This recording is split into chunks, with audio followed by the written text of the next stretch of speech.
kanilang 20 years of being a community of mission. No?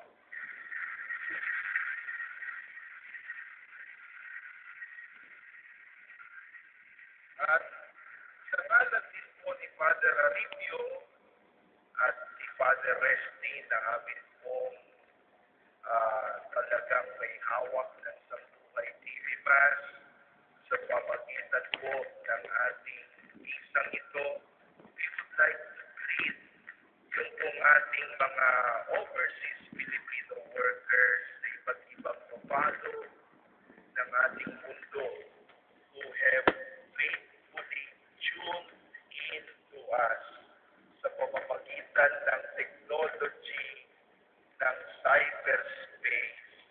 Mula pa po nang simulan ang simbang gabi dito sa Sanctuary of St. Paul.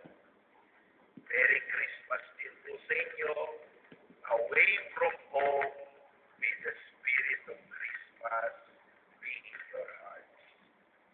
Alam niyo, napakaganda yung ating gospel ngayong midnight ng selebrasyon ng pagsilang ng Panginoon. At ayaw kong gamitin ang sarili kong pag-iisip.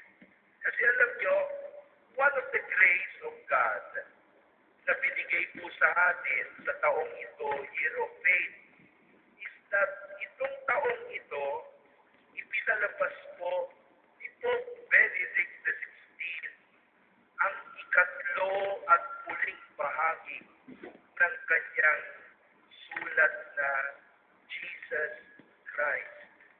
At itong third volume na ito, he dedicated to a reflection of the infancy story of Jesus. And habang binabasa ko yun, hindi ako nagkanda-ugagat yan. Hanggang di ako makuha ng kopya kasi sabi ng bookstore, limited daw ang kopya. So, naghanap ako.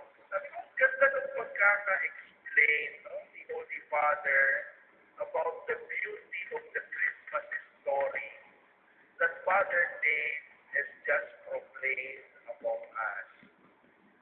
And I would like to point that out. Unang-una, sabi po sa Christmas story kanina, ang pagsilang daw ng Panginoon ay nangyari ng kapanahunan ni Cesar Augusto. Then tomorrow plus 5, 15. Doon to remove your